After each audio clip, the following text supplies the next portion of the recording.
한국? 솔직히 별로 기대 안 되지 않냐? 그냥 지나가는 곳 아니야? 모스크바 최고 명문학교 학생회장 알렉산드르 볼코프가 일본 여름 캠프 출발 전날 친구들과 나눈 대화입니다. 선생님, 정말 내일 떠나야 하나요?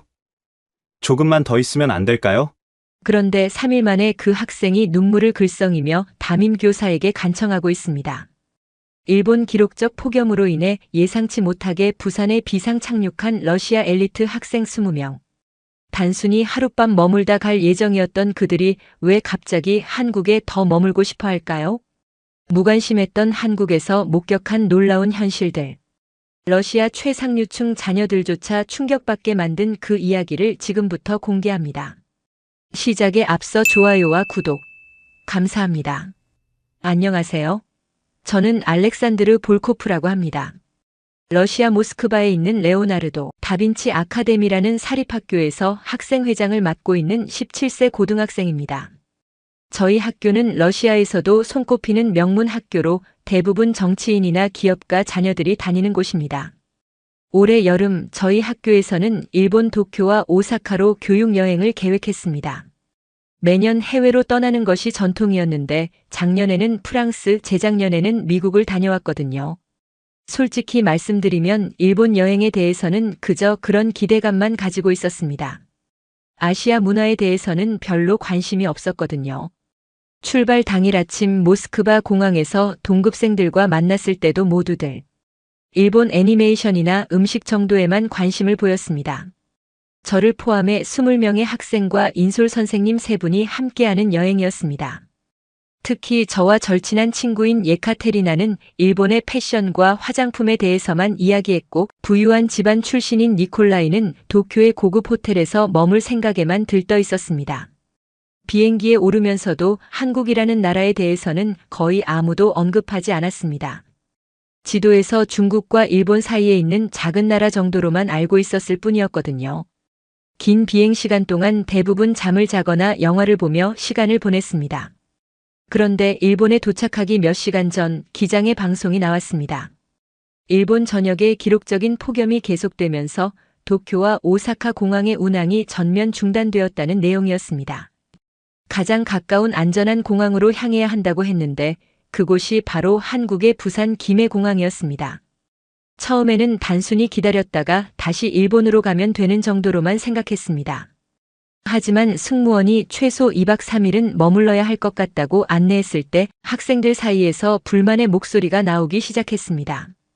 계획에 없던 일정 변경이었고 무엇보다 한국에 대해 아는 것이 거의 없었기 때문입니다. 비행기가 부산 상공에 접근했을 때 창밖을 내려다본 첫인상은 의외였습니다. 생각보다 훨씬 현대적이고 정돈된 도시의 모습이 펼쳐졌거든요. 모스크바와는 다른 느낌이었지만 결코 낙후되어 보이지 않았습니다. 해안가를 따라 늘어선 고층 건물들과 질서정연하게 뻗어있는 도로들이 인상적이었습니다. 김해공항에 착륙한 후 입국 절차를 밟으면서 첫 번째 놀라움을 경험했습니다. 공항 직원들이 저희 상황을 파악하고는 러시아어는 못해도 영어로 친절하게 안내해 주시더군요. 예상치 못한 상황임에도 불구하고 전혀 귀찮아하는 기색 없이 차근차근 설명해 주시는 모습에 감동받았습니다. 수화물을 찾는 동안 공항 곳곳을 둘러볼 수 있었는데 시설의 깔끔함과 체계적인 운영에 또 한 번 놀랐습니다. 바닥이 거울처럼 반짝거릴 정도로 깨끗했고 안내판들도 여러 언어로 명확하게 표시되어 있었습니다. 무엇보다 인상적이었던 것은 사람들의 모습이었습니다. 많은 승객들로 붐비는 상황에서도 아무도 큰 소리를 내거나 서두르지 않았거든요. 공항에서 부산 시내로 이동하는 버스 안에서 저는 더 큰 충격을 받았습니다. 도로가 정말 깨끗하고 질서정연했거든요. 교통신호를 지키는 것은 물론이고 보행자들도 모두 횡단보도에서만 길을 건넜습니다. 러시아에서는 보기 어려운 광경이었습니다. 그날 저녁 해운대의 한 호텔에 도착했을 때까지도 저는 이곳이 단순한 경유지일 뿐이라고 생각했습니다. 하지만 앞으로 며칠 동안 제 인생관을 완전히 바꿀 만한 경험들이 기다리고 있을 줄은 전혀 예상하지 못했습니다. 다음 날 아침 호텔 로비에서 아침 식사를 하는 동안 저희는 언어 문제로 어려움을 겪고 있었습니다. 메뉴판을 이해하기 어려웠고 직원들과의 의사소통도 쉽지 않았거든요. 그때 로비 한편에서 책을 읽고 있던 한국 청년이 저희에게 다가왔습니다. 부산대학교에서 국제학을 전공하는 김민재라는 22세 대학생이었는데 러시아어를 조금 할 수 있다고 했습니다. 민재는 저희 상황을 듣고는 자신이 부산을 안내해 주겠다고 자원했습니다. 처음에는 낯선 사람의 호의를 받아들이기가 망설여졌지만 그의 진심 어린 표정을 보고 마음을 열게 되었습니다. 무엇보다 그가 자신의 소중한 시간을 내어 저희 같은 외국인을 도와주려 한다는 것이 믿기 어려웠습니다. 민재의 안내로 부산 지하철을 처음 이용해 보았습니다. 지하철역에 들어서는 순간부터 모스크바와는 완전히 다른 세계였습니다. 출근 시간이라 많은 사람들이 몰려 있었는데도 모든 사람이 질서정연하게 줄을 서서 기다리고 있었거든요. 전동차가 도착하면 내리는 사람들이 모두 나간 후에야 차례대로 탑승하는 모습이 정말 인상적이었습니다. 더욱 놀라운 것은 지하철 안의 분위기였습니다. 그 많은 사람들이 함께 있는데도 조용했고 누구도 큰 소리로 통화하거나 시끄럽게 굴지 않았습니다. 대부분 독서를 하거나 스마트폰을 조용히 보며 각자의 시간을 보내고 있었죠. 이런 시민 의식을 보면서 저는 진정한 성숙한 사회가 무엇인지 깨닫기 시작했습니다. 지하철 시설 자체도 감탄스러웠습니다. 바닥과 벽면이 모두 깨끗하게 관리되어 있었고 조명도 밝아서 지하에 있다는 느낌이 전혀 들지 않았습니다. 화장실을 이용해 보니 공공시설이라고는 믿기 어려울 정도로 깨끗했습니다. 휴지와 비누는 물론이고 손 세정제까지 비치되어 있었거든요. 서면 지하 상가에 도착했을 때 친구들과 저는 모두 말을 잃었습니다. 수많은 사람들이 오가는 지하 상가인데도 바닥에 쓰레기 하나 보이지 않았거든요. 예카테리나는 그 자리에서 깊은 감동을 받았다고 나중에 말했는데 이런 깨끗함을 유지하기 위해 모든 사람이 자발적으로 노력하고 있다는 것을 느꼈기 때문이라고 했습니다. 상점들의 모습도 인상 깊었습니다. 모든 가게가 체계적으로 정리되어 있었고 가격표도 명확하게 표시되어 있었습니다. 점원들도 외국인인 저희를 보고 친절하게 인사해 주었죠. 언어가 통하지 않았지만 몸짓과 미소로 소통하려고 애써주시는 모습에 마음이 따뜻해졌습니다. 오후에는 우연히 길을 잃는 일이 벌어졌습니다. 한국어를 전혀 모르니까 간판을 읽을 수도 없었고 스마트폰 지도를 봐도 정확한 위치 파악이 어려웠거든요. 1시간 넘게 같은 곳을 맴돌며 헤매고 있었는데 그때 지나가던 고등학생 한 명이 저희 상황을 보고 다가왔습니다. 그 학생은 저희가 외국인이라는 것을 알고는 스마트폰 번역 앱을 켜서 소통하기 시작했습니다. 자신도 영어가 서툴다고 미안해하면서도 최대한 도움을 주려고 노력하는 모습이 정말 고마웠습니다. 단순히 길만 알려준 것이 아니라 저희가 러시아에서 왔다는 것을 알고는 근처 맛있는 음식점까지 추천해 주었거든요.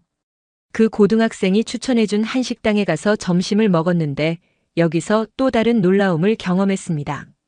사장님이 저희가 외국인이라는 것을 알고 메뉴를 천천히 설명해 주셨거든요.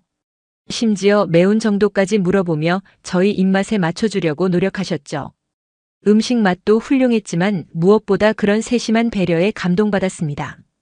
식당에서 나와 남포동 거리를 걸으면서 한국 사회의 또 다른 면을 발견했습니다.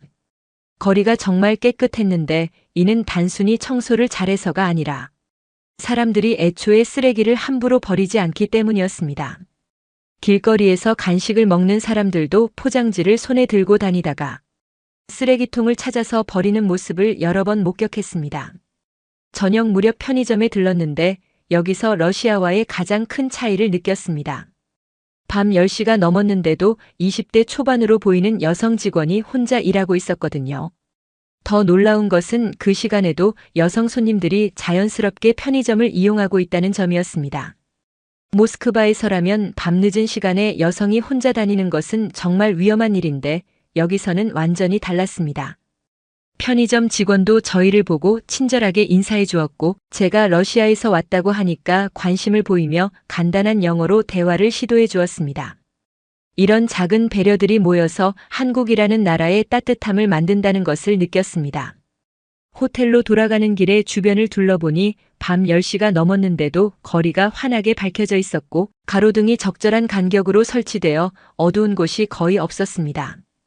이런 늦은 시간에도 조깅하는 사람들, 산책하는 연인들, 친구들과 함께 걸어가는 젊은이들을 볼 수 있었는데 모든 사람들이 편안하고 자연스러운 표정이었습니다. 둘째 날에는 민재의 제안으로 부산의 한 공립고등학교를 견학할 기회가 있었습니다. 학교에 도착하자마자 시설에 놀랐습니다. 교실마다 최신 전자칠판이 설치되어 있었고 도서관과 과학실 등 모든 시설이 체계적으로 관리되고 있었거든요. 러시아의 사립학교와 비교해도 전혀 뒤떨어지지 않는 수준이었습니다. 가장 인상 깊었던 것은 급식 시스템이었습니다. 1000명이 넘는 학생들이 한꺼번에 식사를 하는데도 질서정연하게 진행되었거든요. 각 학년별로 순서가 정해져 있었고 모든 학생들이 그 순서를 자연스럽게 지켰습니다. 줄을 서서 기다리는 동안에도 아무도 밀치거나 새치기 하지 않았죠. 급식의 질도 놀라웠습니다. 영양사가 직접 짠 균형 잡힌 메뉴였고 맛도 훌륭했는데 이런 급식이 학생들에게 무료로 제공된다는 사실이 가장 충격적이었습니다. 러시아에서는 사립학교라고 해도 이런 수준의 급식을 제공하는 곳이 많지 않거든요. 식사 후 학생들이 자발적으로 식판을 정리하고 쓰레기를 분리수거하는 모습도 인상 깊었습니다. 아무도 시키지 않는데도 모든 학생들이 당연하다는 듯이 그렇게 했거든요.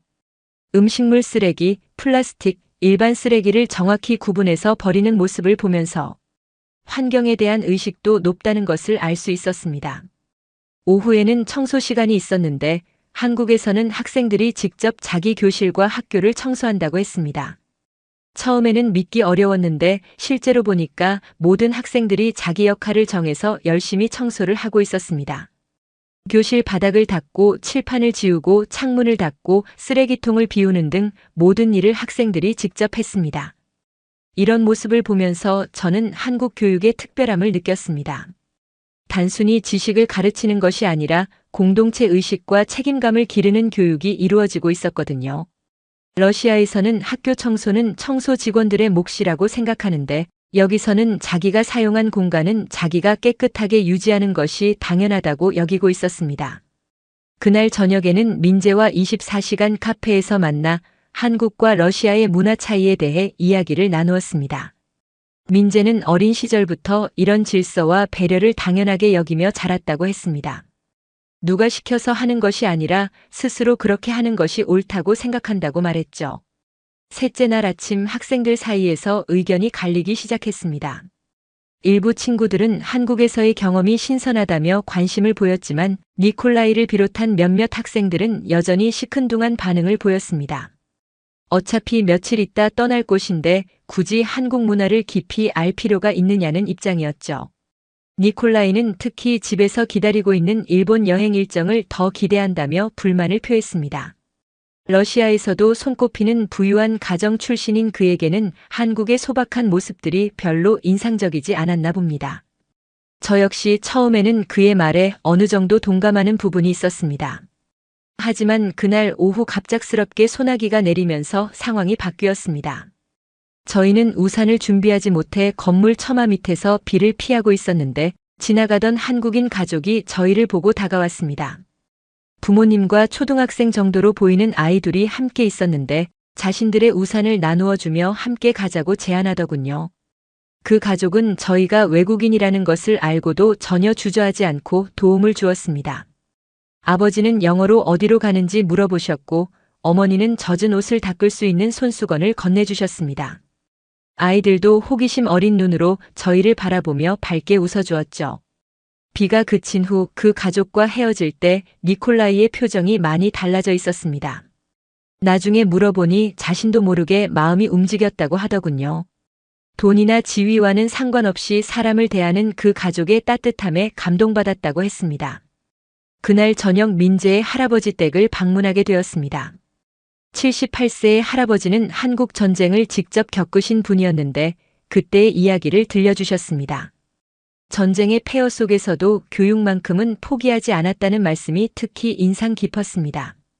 할아버지는 저희 같은 나이에 세계를 보는 것이 얼마나 소중한 일인지 강조하시며 손수 준비하신 한식을 대접해 주셨습니다. 그분의 거친 손을 보면서 이런 분들의 희생과 노력이 오늘의 한국을 만들어냈다는 생각이 들었습니다. 할아버지께서는 젊은 시절 정말 어려웠지만 다음 세대를 위해서는 무엇이든 감수할 수 있었다고 말씀하셨습니다. 그런 정신이 바로 한국의 빠른 발전을 이끈 원동력이었다는 것을 깨달았습니다. 니콜라이를 포함한 모든 학생들이 할아버지의 말씀에 깊이 감동받았습니다. 넷째 날에는 한국의 디지털 기술을 직접 체험해 볼 기회가 있었습니다. 민재가 저희를 데리고 여러 곳을 구경시켜주면서 한국 사람들이 일상생활에서 어떻게 기술을 활용하는지 보여주었거든요. 처음에는 단순히 기술이 발달한 나라 정도로만 생각했는데 실제로 경험해보니 그 이상이었습니다. 아침에 카페에 가서 커피를 주문하는 과정부터 신기했습니다. 민재가 스마트폰 앱으로 미리 주문을 하더니 카페에 도착했을 때 이미 커피가 준비되어 있었거든요. 줄을 서서 기다릴 필요도 없었고 결제도 이미 끝난 상태였죠. 이런 시스템이 있다는 것도 놀라웠지만 더 놀라운 것은 이런 기술을 일반 대학생들이 자연스럽게 사용하고 있다는 점이었습니다. 지하철을 탈 때도 마찬가지였습니다. 민재는 교통카드 대신 스마트폰을 단말기에 대고 결제했습니다. 그리고 지하철 안에서는 무료 와이파이를 이용해서 인터넷을 사용했죠. 러시아에서는 지하철에서 인터넷 연결이 어려운 경우가 많은데 여기서는 지하 깊은 곳에서도 빠른 속도로 연결되었습니다. 점심을 먹기 위해 식당에 갔을 때도 흥미로운 경험을 했습니다. 식당 앞에서 민재가 QR코드를 찍더니 대기 등록을 했거든요. 그리고 근처를 구경하다가 문자 메시지로 순서가 되었다는 연락을 받고 식당으로 돌아갔죠. 줄을 서서 기다릴 필요가 없어서 시간을 효율적으로 사용할 수 있었습니다. 식당에서 주문할 때도 테이블에 있는 태블릿을 사용했습니다. 메뉴판이 디지털화되어 있어서 음식 사진과 상세한 설명을 볼 수 있었고 심지어 영어 메뉴도 있었거든요. 주문과 결제까지 모두 테이블에서 할 수 있어서 정말 편리했습니다. 하지만 이런 디지털 기술들 속에서도 인간적인 따뜻함이 사라지지 않았다는 점이 가장 인상적이었습니다. 카페에서도 직원들이 친절하게 인사해 주었고 식당에서도 서빙하는 분들이 세심하게 배려해 주었거든요. 기술이 인간관계를 대체하는 것이 아니라 보완하는 역할을 하고 있었습니다. 저녁에는 배달 앱을 사용해 보는 경험을 했습니다. 민재가 스마트폰으로 음식을 주문하는 모습을 보여줬는데 정말 다양한 음식점과 메뉴가 있었습니다. 주문 후 배달 기사의 위치를 실시간으로 확인할 수 있었고 30분 만에 뜨거운 음식이 도착했죠. 놀라운 것은 배달 기사분이 정말 친절했다는 점입니다. 외국인인 저를 보고도 밝게 웃으며 인사해 주었고 음식을 정중하게 전달해 주었습니다. 단순히 음식만 배달하는 것이 아니라 진정한 서비스 정신을 보여주셨죠. 이런 모든 경험들을 통해 저는 진정한 기술 발전의 의미를 깨달았습니다. 다섯째 날 오후 항공사에서 연락이 왔습니다. 일본의 폭염이 누그러져서 항공편 운항이 재개되었다는 소식이었죠. 원래 계획대로라면 기뻐해야 할 일이었는데 이상하게도 저와 친구들은 복잡한 마음이었습니다. 한국에서 보낸 며칠이 너무나 소중했기 때문에 더 머물고 싶다는 생각이 들었거든요.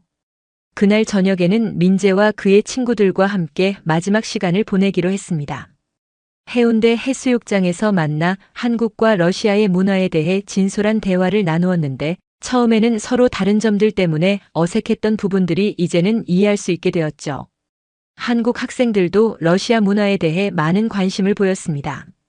모스크바의 추운 겨울이나 러시아의 광활한 영토에 대해서도 궁금해했지만 무엇보다 러시아의 일상생활이나 교육 시스템에 대해서 더 자세히 알고 싶어 했습니다. 이런 상호 존중하는 자세가 정말 인상적이었습니다. 대화를 나누면서 저는 한국 사회의 진정한 힘이 무엇인지 깨달았습니다. 그것은 개인보다는 공동체를 생각하는 마음, 다음 세대를 위해 희생할 수 있는 정신, 그리고 끊임없이 발전하려는 의지였습니다. 이런 정신들이 오늘날의 한국을 만든 원동력이라는 생각이 들었죠. 러시아 친구들도 한국에서의 경험에 대해 솔직한 감상을 이야기했습니다. 처음에는 규칙이 너무 많고 불편하다고 생각했지만 이제는 그런 규칙들이 모든 사람의 편의를 위한 것이라는 걸 이해하게 되었다고 했습니다. 그리고 자신들도 러시아로 돌아가서 이런 좋은 점들을 실천해보고 싶다고 말했죠. 특히 예카테리나는 명동에서 느꼈던 감동에 대해 더 자세히 설명했습니다. 단순히 깨끗해서 놀란 것이 아니라 그런 깨끗함을 유지하기 위해 모든 사람이 협력하고 있다는 것을 느꼈기 때문이라고 했거든요. 러시아에서는 개인의 편의를 우선시하는 경우가 많은데 여기서는 공동의 이익을 위해 개인이 양보하는 모습을 봤다는 것이죠. 니콜라이도 자신의 변화에 대해 털어놓았습니다. 처음에는 한국이 별것 아니라고 생각했지만 돈으로 살 수 없는 진정한 가치들을 발견했다고 했습니다. 특히 소나기 때 만난 한국인 가족의 따뜻함이 자신의 마음을 완전히 바꿔놓았다고 고백했습니다. 밤이 깊어가면서 저희는 해운대 해변을 따라 천천히 걸었습니다. 많은 사람들이 산책을 즐기고 있었는데 모든 사람들이 안전하고 평화로운 표정이었습니다. 이런 모습을 보면서 진정한 선진국의 의미를 다시 한번 생각해 보게 되었습니다. 민재는 이런 시스템들이 하루아침에 만들어진 것이 아니라 오랜 시간에 걸친 시행착오와 개선을 통해 이루어진 결과라고 설명했습니다. 그리고 앞으로도 계속 발전해 나갈 것이라고 했죠. 저는 그때 깨달았습니다. 진정한 선진국이 무엇인지 말이죠. 마지막 날 아침 김해공항으로 향하는 버스 안에서 저는 일주일 전을 떠올렸습니다. 그때는 한국이 단순한 경유지일 뿐이라고 생각했는데 이제는 그 이면에 숨어있는 깊은 가치들을 이해할 수 있게 되었습니다. 공항이 크고 깨끗하다는 것만이 아니라 그것을 가능하게 만든 시민들의 의식과 시스템을 깨달았죠. 공항에서 민재와 작별 인사를 나누면서 정말 많은 것을 배웠다고 감사 인사를 전했습니다. 그는 오히려 자신도 러시아 친구들을 통해 많은 것을 배웠다며 고마워했습니다. 서로 다른 문화 속에서 자란 청년들이 진정한 이해와 우정을 나눌 수 있다는 것을 보여준 소중한 시간이었습니다. 일본으로 떠나는 비행기에 오르면서 저는 완전히 다른 사람이 되어 있었습니다. 일주일 전만 해도 한국에 대해 거의 아무것도 몰랐던 제가 이제는 한국의 진정한 가치를 이해하게 되었거든요. 단순히 경제력이나 기술력만으로는 선진국이 될 수 없다는 것을, 시민들의 의식 수준과 서로를 배려하는 마음이 있어야 진정한 선진국이 될 수 있다는 것을 깨달았습니다. 일본에서의 일정도 나름 흥미로웠지만 계속해서 한국에서의 경험과 비교하게 되었습니다. 일본의 질서와 친절함도 인상적이었지만 한국에서 느꼈던 그 따뜻한 인간미와는 조금 다른 느낌이었죠. 한국에서는 규칙과 질서 속에서도 진정한 배려와 관심이 느껴졌거든요. 러시아로 돌아가는 비행기 안에서 저는 지난 2주간의 경험을 정리해 보았습니다. 친구들과 가족들에게 어떻게 설명해야 할지 생각해 보면서 단순히 한국이 좋았다는 이야기가 아니라 왜 좋았는지, 무엇을 배웠는지를 제대로 전달하고 싶었습니다. 특히 러시아 사회가 앞으로 어떤 방향으로 발전해야 할지에 대해서도 많은 생각을 하게 되었습니다. 한국의 발전 과정을 그대로 따라할 수는 없지만 그 정신만큼은 배울 수 있을 것 같았거든요. 개인보다는 공동체를 생각하는 마음, 다음 세대를 위해 투자하는 자세, 그리고 끊임없이 발전하려는 의지 같은 것들 말이죠. 모스크바 공항에 도착해서 가족들과 재회했을 때 저는 일주일 전과는 완전히 다른 사람이 되어 있었습니다. 한국에서의 경험이 제 인생관을 바꿔놓았거든요. 가족들도 제가 많이 성숙해졌다고 말해주었습니다. 그날부터 저는 한국에서 배운 것들을 실천하기 시작했습니다. 학교에서 청소를 할 때도 더 적극적으로 참여했고 공공장소에서는 조용히 하려고 노력했습니다. 작은 변화였지만 의미가 있다고 생각했죠. 지하철에서도 노인분들께 자리를 양보하고 쓰레기는 반드시 쓰레기통에 버리는 습관을 기르기 시작했습니다. 한국어 공부도 시작했습니다. 인터넷으로 기초 문법을 배우고 한국 드라마나 음악을 통해 실제 사용되는 표현들을 익혔거든요. 처음에는 어려웠지만 한국에서의 좋은 기억들이 동기가 되어 꾸준히 할 수 있었습니다. 민재와도 계속 연락을 주고받았습니다. 이메일과 메신저를 통해 서로의 근황을 전하고 한국어 공부에 대한 조언도 받았죠. 그가 보내준 한국 문화에 대한 자료들을 읽으면서 한국에 대한 이해를 더욱 깊게 할 수 있었습니다. 학교에서도 한국에서의 경험을 친구들과 선생님들께 소개했습니다. 처음에는 단순한 여행담 정도로 여겼던 사람들도 제가 구체적인 사례들을 들어 설명하자 진지하게 들어주었습니다. 특히 시민의식과 공동체 정신에 대한 이야기는 많은 사람들에게 깊은 인상을 남겼죠. 6개월이 지난 후 저는 한국 대학의 교환학생 프로그램에 지원했습니다. 한국어 실력이 아직 부족했지만 열정만큼은 누구에게도 뒤지지 않는다는 자신감이 있었거든요. 다행히 합격해서 다시 한국으로 갈 수 있게 되었습니다. 1년 후 다시 김해공항에 도착했을 때의 감동은 이루 말할 수 없었습니다. 이번에는 단순한 관광객이 아니라 학생으로서 한국 사회를 더 깊이 이해하고 경험할 수 있게 되었거든요. 민재가 공항에 마중 나와줬는데 1년 만에 만난 반가움도 컸지만 제가 한국어로 인사하는 모습을 보고 정말 놀라워했습니다. 지금 생각해보면 그 예상치 못한 부산 착륙이 제 인생을 바꾼 가장 중요한 순간이었습니다. 한국이라는 나라를 통해 진정한 선진국의 의미를 배웠고 앞으로 어떤 사람이 되어야 할지에 대해서도 깨달을 수 있었거든요. 그리고 무엇보다 세상을 보는 눈이 넓어졌다는 것이 가장 큰 수확이었죠. 현재 저는 러시아로 돌아가서 한국에서 배운 것들을 제 나라 발전에 도움이 되도록 활용하고 싶다는 꿈을 가지고 있습니다. 언젠가는 한국과 러시아를 잇는 다리 역할을 하는 사람이 되고 싶습니다. 그 시작은 바로 예상치 못한 그 부산 착륙이었습니다. 오늘 사연은 여기까지입니다. 러시아 명문학교 학생들의 부산 불시착 감동 스토리 어떠셨나요? 사연의 주인공에게 응원의 댓글을 남겨주세요. 지금까지 감동정거장에서 사연 전해드렸습니다. 사연이 마음에 드셨다면 좋아요와 구독 부탁드립니다. 시청해주셔서 감사합니다.